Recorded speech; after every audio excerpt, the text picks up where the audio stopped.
Hey, it's Writing Wednesday. It is the 19th, 18th, 19th of June, and lots of stuff going on. I know many people are making their travel plans. Maybe people are dusting off novels that have been in the drawer, perhaps a little too long, or people have an idea that they are getting ready to start writing. Address it for the first time. So I thought I would talk about these three kind of summer writing issues. Hi. Um, but first, I want to say that in honor of Chimes of Lost Cathedral coming out on the 2nd, I have to do this. Chimes of the Lost Cathedral coming out on the 2nd. I am going to be doing a live book club, open to all, on Wednesday night. So that's 7 o'clock Pacific time and 10 o'clock Eastern time. So both coasts have a chance, and people in the middle have a chance to join me and to talk about the first volume, The Revolution of Marina M. So, kind of answer your questions about the first book and refresh your memory about what's going on. So then you can dive into the second volume without having to consult your notes and have your questions answered. So join me on Wednesday the 26th at 7 Pacific, 10 Eastern, and all in between. Cool. So the first thing I thought I would talk about is the novel in the drawer. I got a question from Barbara. I've put my novel aside, one I have worked on for 5+ years. I know. It happens. It's been through many iterations, and earlier iterations received good comments from agents. I was going to work on it out here on a self-made retreat, but every time I approached it, riffled through the manuscript, I felt a sinking sensation. I put it aside again and have been working on shorter projects, which she has been able to place. I may take out the novel again. It obsesses me, my character, the situation, but maybe there's another way to go about revision. I've heard of writers going through the manuscript, keeping lines, paragraphs, scenes, etc., and chipping away at it. So what's my question? Any advice about a project that keeps bugging you? Or when it does, I eventually return it and do something. So I don't want to completely abandon it. Maybe it's a short story. Maybe I'm a short form writer, no matter how much work I take at the long form. All right, so let's talk about hi everybody. I'm doing very well, thanks. So let's talk about the novel in the drawer. It obsesses Barbara. She still wants to work on it.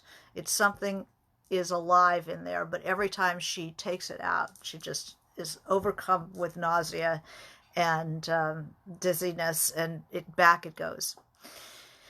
All right, well, there's 8 years of on again, off again work. First of all, when you think about that, don't think, oh my God, I have spent 8 years on this book and it's just dead in the water, because you really have not spent 8 years on the book. You have looked at it and thought about it for 8 years, but it doesn't represent 8 years of labor, continuous labor. I will tell you that if it was 8 years of continuous labor, the book would be done.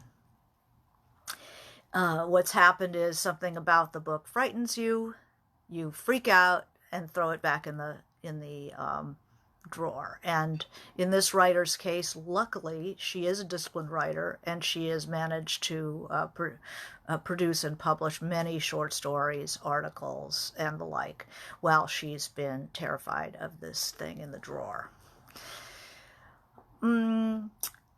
I guess I would suggest this is a question of, because she's an accomplished writer, I would say it's a question of commitment, of feeling somehow perhaps that it matters more than her other work. So it's that much more terrifying, because what if it's not good? What if it fails? What if blah, blah, blah, blah, blah, blah. And at this point, I would say, if you just, that it's a question of commitment. Do you want to commit to finishing this book and getting it the hell out of your office in whatever flawed form it might be? Because what happens is, one of the reasons that we know that we don't work on our books is that we're terrified it's not going to be as good as we wanted it to be. It is horrible to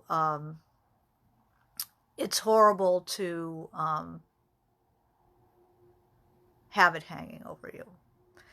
And I would like to see you get it out, whether it's perfection itself or not.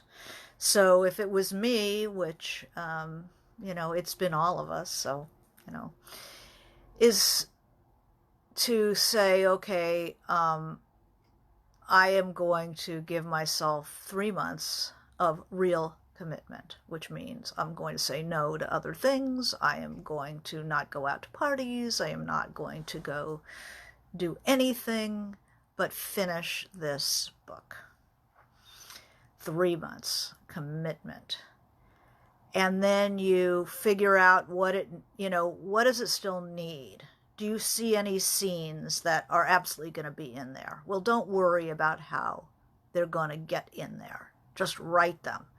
So you're going to be writing fence posts. I see I'm going to need the confrontation with the villain. I'm going to need the tie-up to the love story. I'm going to need, whatever the last murder scene, or, whatever it is. Try to write an ending.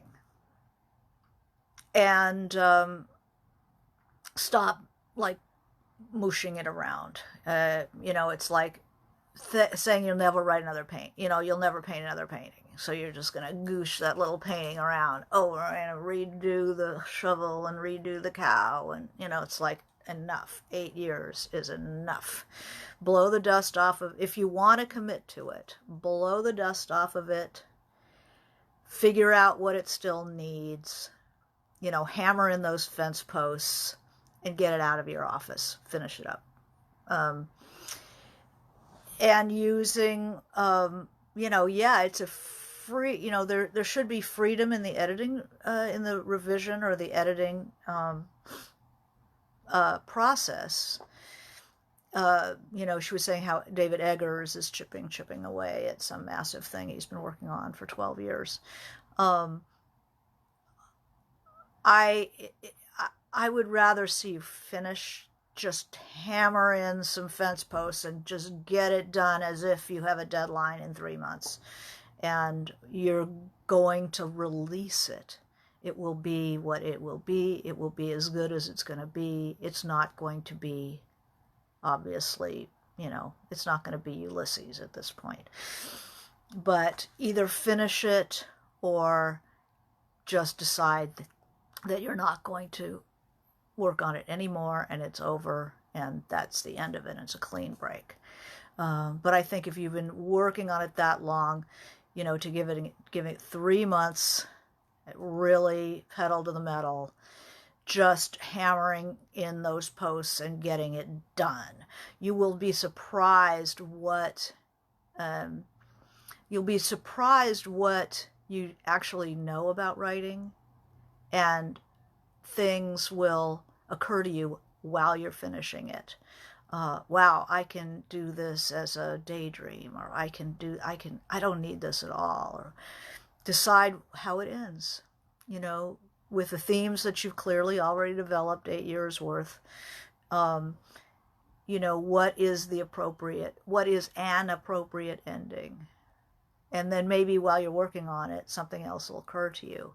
But I think you should, either really bear down and get it out of your hair just get it out of your hair so it's not sitting on your head making you feel bad.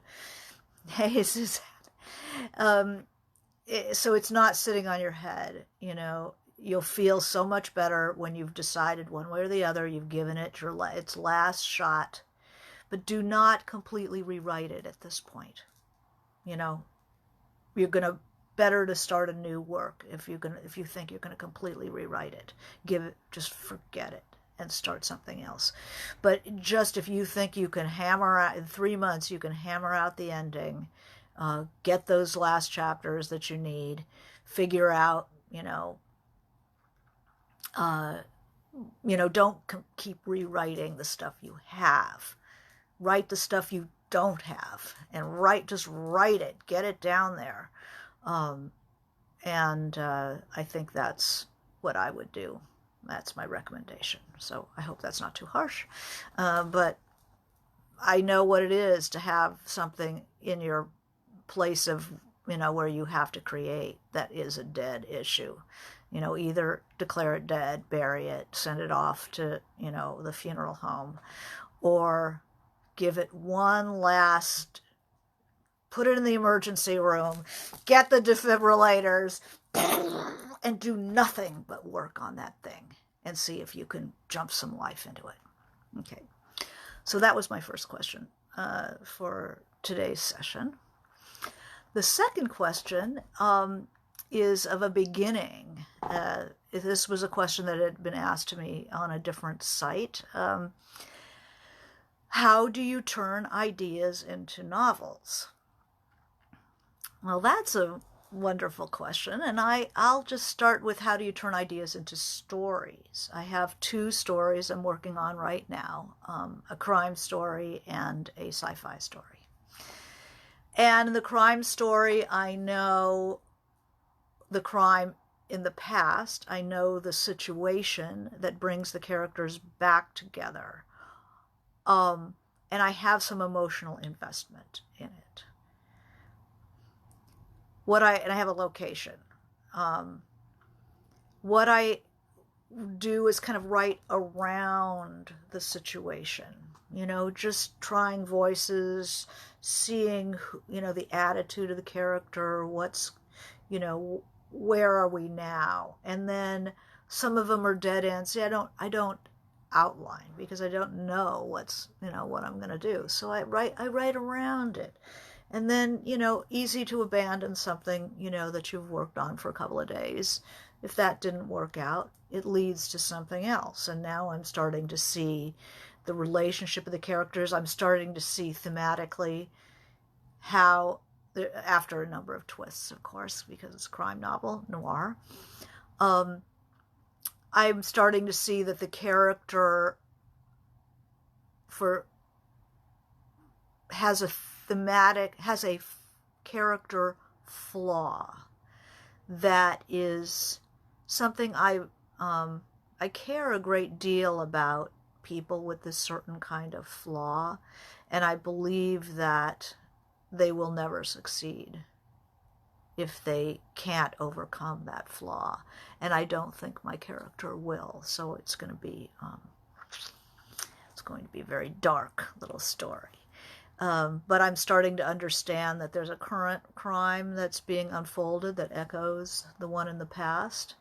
And so, but on a much grander scale and in a more legit, semi-legit situation.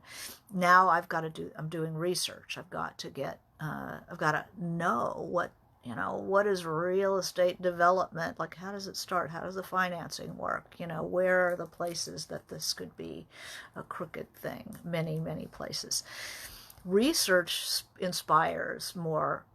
The more you know about the reality of the situation you're writing, once you've started, don't research first. You write first, and then you research to get more reality into it. And the more you really understand the reality of the situation, the more that feeds your imagination, or at least my imagination, because I feel more secure that I know what I'm talking about, and then it's sparking more ideas. So that's where I am with that. So you write around, You get a better sense of your characters, why they're in there, why is it set there, then what is it about this kind of crime,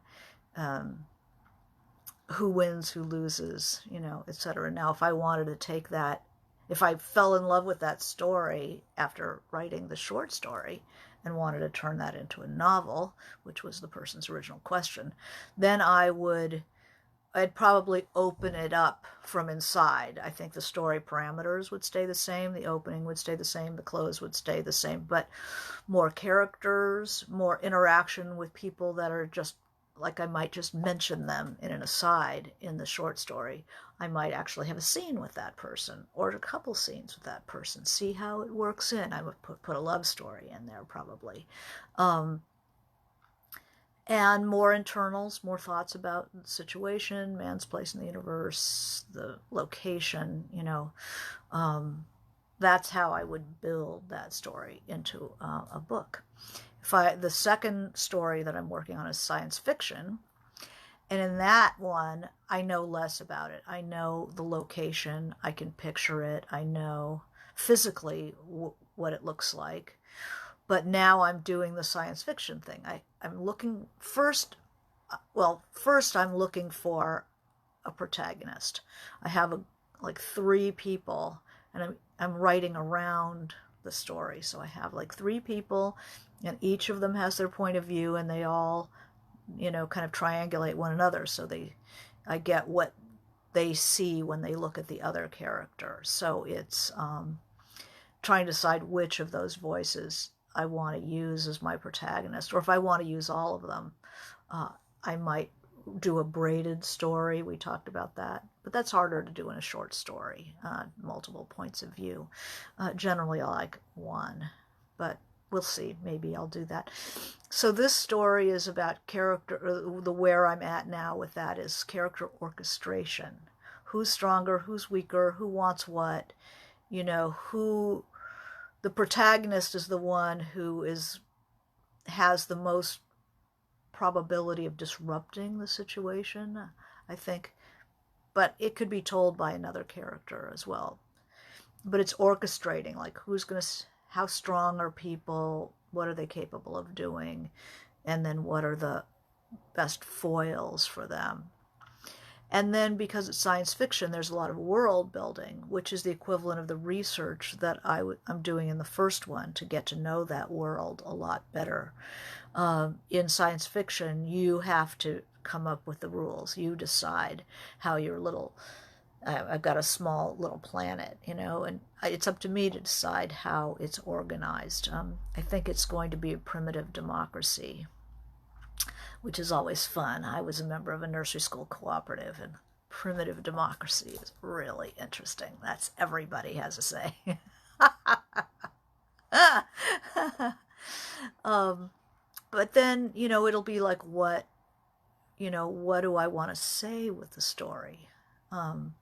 What is the resonant attitude or idea that I want to stay in the reader? With noir, that's Chinatown. It's always the Chinatown ending that I really like, because this character cannot overcome her flaws, so she's going to be caught in the trap of a corrupt universe. The second one, not so sure. So that's how. And then if I wanted to write a sci-fi novel from that, it would probably be, it could extend the time period instead of starting and stopping in, just this one situation, maybe 3 scenes, 5 scenes. I might just continue and see where it goes. It's more like winding the spring and seeing where it goes. So it would be, I think, a different process than the first one.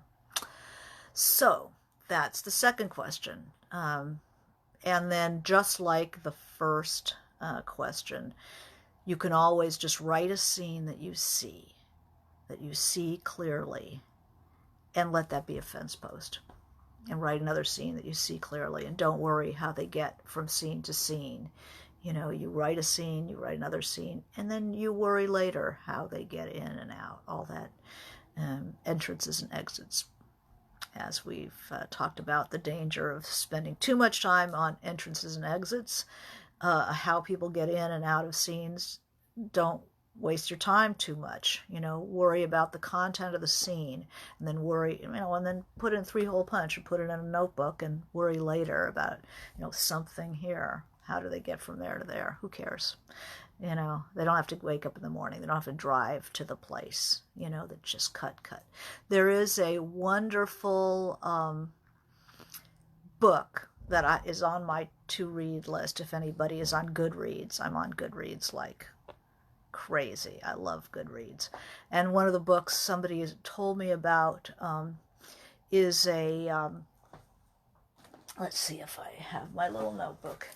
Not here, it's in my purse. It's called In the Blink of an Eye, and it is a book written by a very famous film editor named Walter Murch. And somebody had told me, you know, love, you know, I always write down your books when you talk to me. Somebody said the best book on writing that they'd ever read was Walter Murch's book on In the Blink of an Eye about film editing, because it's all about what you don't need. You know, all the meet and greet. Hey, all the meet and greet. Who needs it? You don't need it. You don't need to get up in the morning, take a shower, go to work, have work, come home, and then have that scene. Just write the scene, put it in a notebook, you know, or put it in a box and then eventually a notebook, or, you know, on your computer, scene, you know. I don't know if you want to name. I usually have chapter titles. If anybody notices, I always have all my chapters are titled. So when I see them in my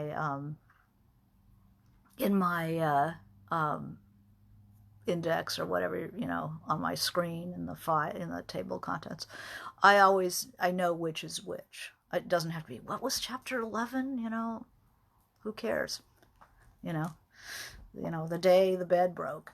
That's, oh yeah, okay, yeah, no, I know where that is.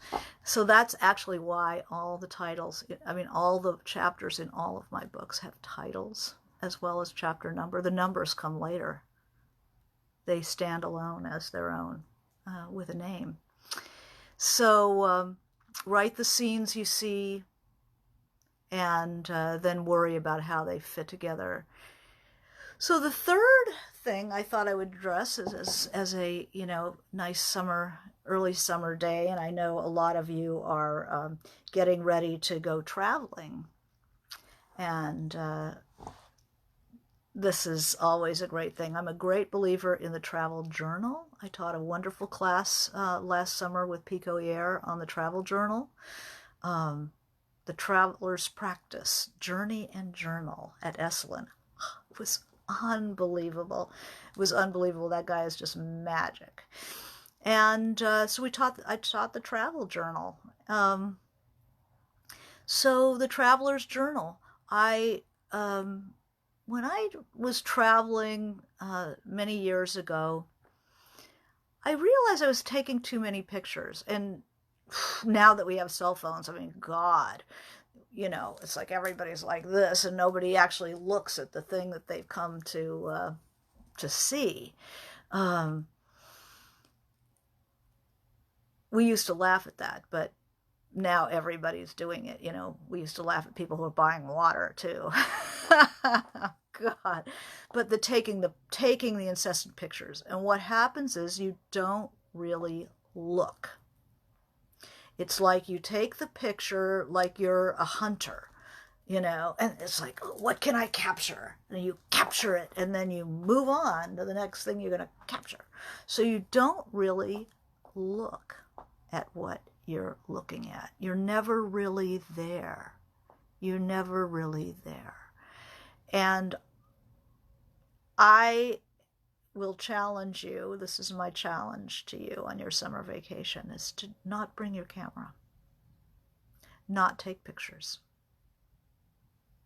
You know, now we have phones, so it's like the temptation is great. But, you know, a challenge for 3 years, I did not take a camera on vacation. I took a journal and I described what I was seeing, and I drew, and I am a horrible artist. But the thing about drawing is that you have to sit and look at what you're drawing. It takes a lot of time. So your traveling companions have to be pretty laid back and groovy to be with somebody who's doing this, or they leave you and they come back. But you take the time and you look at what you're seeing. You describe your impressions of a place. You will never have such vivid impressions of a place as you do when you are only there for 3 days. You have so much more vivid impression than somebody who lives there. It's hard to ever get that freshness of vision again. So when you're traveling, my advice is to take a journal. I use this size journal. And sometimes I, either before I leave or when I get home, I'll do a collage on them just because they're cool. And this becomes a treasure. You have this the rest of your life, and you can always go back. Better than pictures. You will go back and look at that journal and remember where you went, what you saw, how you spent your time. So what do you write about in your journal? I mean, I have journals from when I was in college. I was an exchange student, but they're unreadable. It's like, what the heck? I was in the most interesting places in the world, and all I was doing was talking about my boyfriend that I was traveling with and our interpersonal crapola and the hotel and complaining about this and that or noticing things. But nothing about the weather, the light, the senses, I can't tell you how useless those journals are. This is not the time to talk about your problems. This is not the time to use your journal as a psychiatrist. That's the home journal. They even look, my home journal even looks medical. It's large and black. But the travel journals are very special, and they should be about looking at the world, what you notice, things that are different, things that people do differently, what strikes you, the strength of those impressions, especially using the senses, using the levels of landscape. Go back and look at Justine or Lawrence Durrell. He did a lot of travel writing. And look at his travel writing. Look at anything he writes. The levels of landscape, what you hear, what you smell, what you taste. What is the food? What is this restaurant? What is it, to try to get the weather, how it feels to be in Morocco as opposed to Palm Springs. There's a difference. So the things, and then reach for the color words, reach for those beautiful words to describe that tile work. Really build that's how you build vocabulary, is because you need it. You can't just click, click, click, click, click, and away you go. You got to sit there and go, wow, what is light slanting across the tiles in your Moroccan the tea room of your hotel, coffee room of your hotel? I mean, what does that look like? Who's sitting around you? What do you hear? What do you smell? How do you feel in that place? What do they do there? What springs to mind? And I carry I'm a terrible artist, but when I did that 3 years of not carrying a camera with me, I got one of those books, drawing on the wrong side of the head or whatever, drawing on the right side of the brain. Super useful because writers tend to be pen people. We always have a pen. We're pretty good at that. So it teaches you how to look, how to see something and transfer that to your hand. It is the most fun thing to sit in a cafe, have your cappuccino or whatever, and draw what you're seeing. Also, it's a great icebreaker. Oh man, when people see you drawing, they'll often, look over your shoulder or see what you're doing. And I carry a little, I should have brought it up. I'd carry a little watercolor set that's about as big as a large index card, and a little bottle of water, and two brushes in a container like for a toothbrush, a travel container. And I draw what I draw, and then I'll add some color to it so I can remember it better. I'm a horrible artist, but these journals are so much fun because I've taken so much time sitting there drawing and then putting a little color on it and drawing some more and putting a little color on it. And boy, you take those paints out and people start talking to you because it's very approachable. People are curious about you, but they don't necessarily want to disturb someone who's reading or writing in a journal. But if you have paints out, everybody's an expert. Everybody wants to come over. And usually they come over and they see what you're doing. They go, oh, is that all? Sometimes you'll even get an artist saying, have you tried this? And they show you something. It's a wonderful icebreaker. So I'll just show you a couple of my travel journals, but definitely, just keeping track of the, of how you feel in the place. So here's a journal. This is a Paris journal from several years ago. And just some Paris things I pasted in. This is the kind of drawing I like. So I cut it out of, and this is Van Gogh, good luck. But it's interesting how he makes the lines, how he forms this thing. I love Van Gogh's drawing. So that's what I aspire to, something like that. Here's a local, this is an artist that I really like.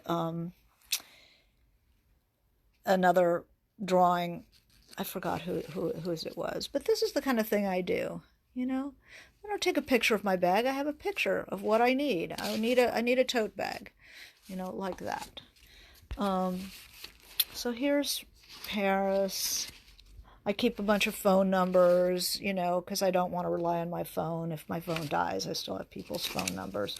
I keep maps in here, so to show myself where I want to go, what kind of things I want to see. I Xerox them and put them in here. This is it's a walking trip. I don't want to carry the whole book. I just carry the map. And then I want to see these are the things I want to see, where all the artists lived.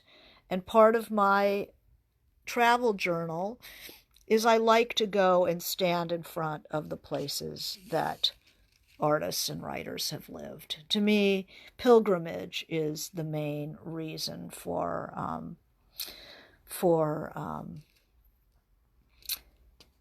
travel. I just love to find where writers live and just stand in front of their building and look at them. So, things like this. Okay, that's not very good.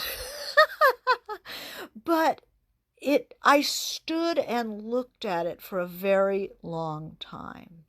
So it is so much more vivid than if this was one of a billion photographs that I had taken. This is in Montmartre. This was, I believe, this was Charming Corner, on the corner of Le Pic and so forth. Area is softer than the Paris below, buildings softer, people younger and not so chic. It's beautiful. And there's one of those wonderful Montmartre, one of those wonderful Art Nouveau subway stops, the Metro Abbesse. To sit there and look at it long enough to draw it, you see, like, 1,000% more than if you had just taken a picture of it and thought, oh, the machine will remember it. I don't need to really remember this. Oh, but I do need to remember this. Let's see what else. Just a little, whatever that was. I'd probably remember it. Oh, it's a painting. I'll remember it if I see it, just like little, I draw sometimes paintings. You know how you see people in museums taking pictures of paintings? I draw them, you know. So anyway, you just, that's a Bernard, very famous. And so I participate by trying it myself. I find there's my art. It's like, how do you paint and draw a tree? But I'll tell you, I looked at that windmill a lot longer than I would have otherwise. So that's the challenge, is to see if you can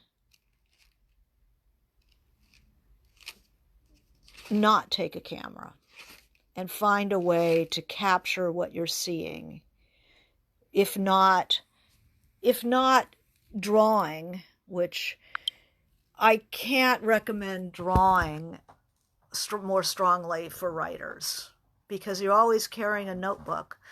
You can, draw something and always remember it in a way that your photographs are just going to be, they're all sort of, what makes your photograph of the Eiffel Tower any better than a postcard? So you'll end up with all these pictures of buildings, and some with your friends, but try doing your best to draw it. Try drawing on the right side of the brain, and just see if you can learn to see if you can give that hand a try. It's very similar to writing. And it doesn't have to be fancy. It doesn't have to be good. It's the time you spend, just like writing, it's the time you spend doing it that makes it really interesting. So let's see if there were any questions. I'm happy to answer your questions. Even stick figures are good, but if you work, I can't recommend drawing on the right side of the brain more. That is so wonderful. Let's see. Somebody had purchased The Memory Room by Mary Rakow, talking about a fragmented style of writing. I don't remember who I was talking about, but you can read Carol Mazo, Ava, David Markson, I think, was the person I was talking about. Markson, and the book that I recommended was Reader's Block. Now that's a gorgeous book. Let's see. Well, this all looks good. So next week I will do a short writing Wednesday, and then at 7 o'clock Pacific time, 10 o'clock Eastern, I will do a book group of The Revolution of Marina M. So you guys will be ready for Chimes of a Lost Cathedral that comes out on the 2nd of July. So thank you for joining me, and this is Writing Wednesday. Okay, thanks. Bye.